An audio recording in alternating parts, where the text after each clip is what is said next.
This video is called 3 Psychological Hacks in Interviews That Nobody Talks About. Let's get started. So when you get a call for the job interview, you feel both excited and nervous at the same time. Immediately, a bazillion questions start running through your head. How can I prepare? What questions should I study? What if they ask me trick questions? In this video, we're going to talk about 3 psychological hacks that can land you the job that most people are not even aware of. So stay tuned.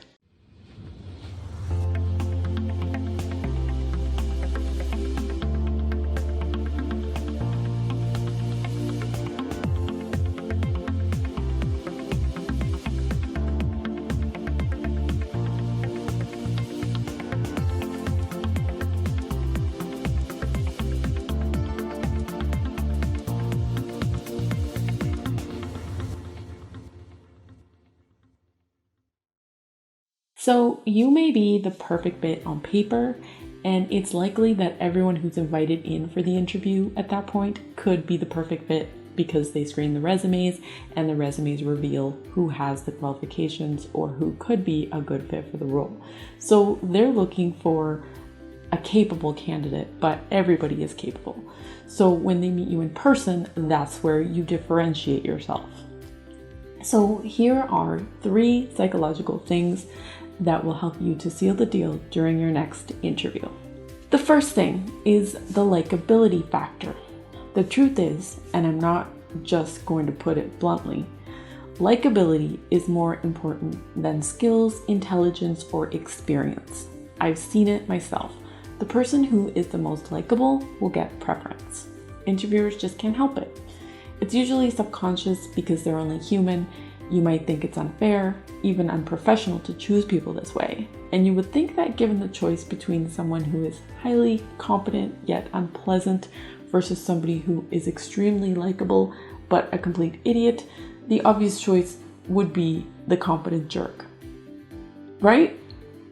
I thought so too. However, as it turns out, a Harvard Business Review study shows that people say that they'd choose the competent jerk in theory, but in practice, they actually picked the lovable fool.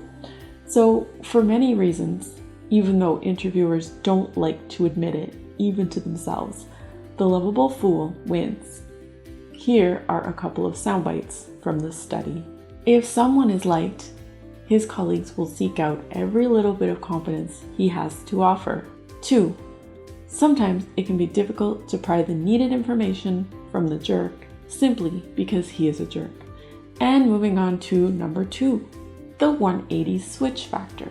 At the end of the interview, for example, you might normally ask, what are the top 3 goals for the department in the next 3 months?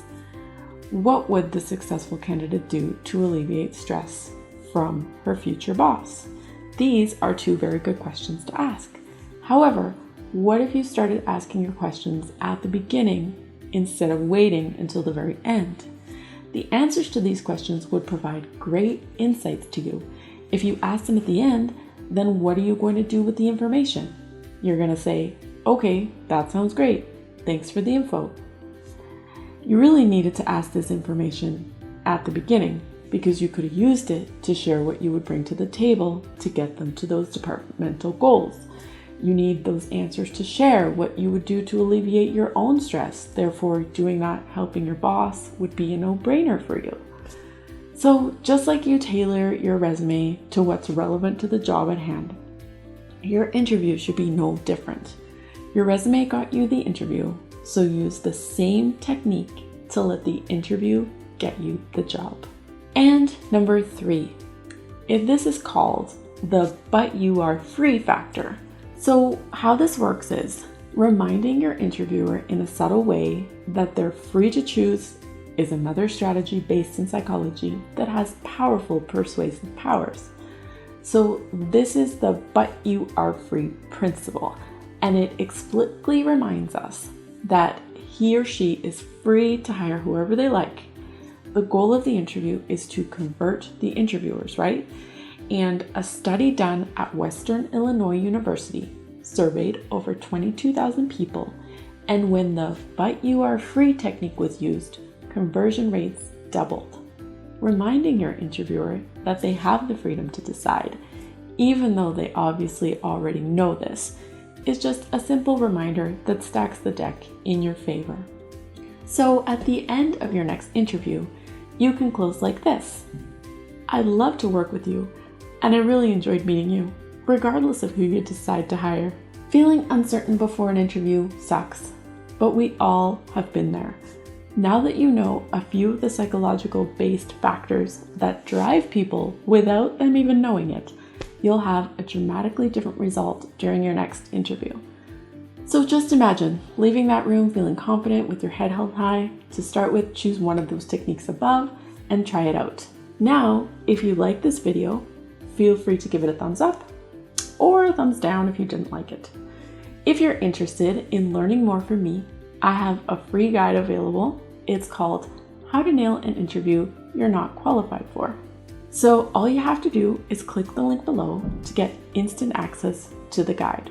And in the guide, what you're going to learn is how to identify the questions they're asking, things that they might not say out loud, how to tell captivating stories that trigger the interviewer to remember you above all other candidates, how to proactively identify an interviewer's concerns even when they don't voice them, and you're also going to learn how to steer the interview in the direction you want it to go.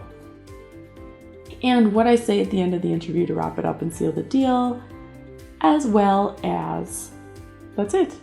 Click the link below to grab that now, and I will see you on the other side. Thanks for watching.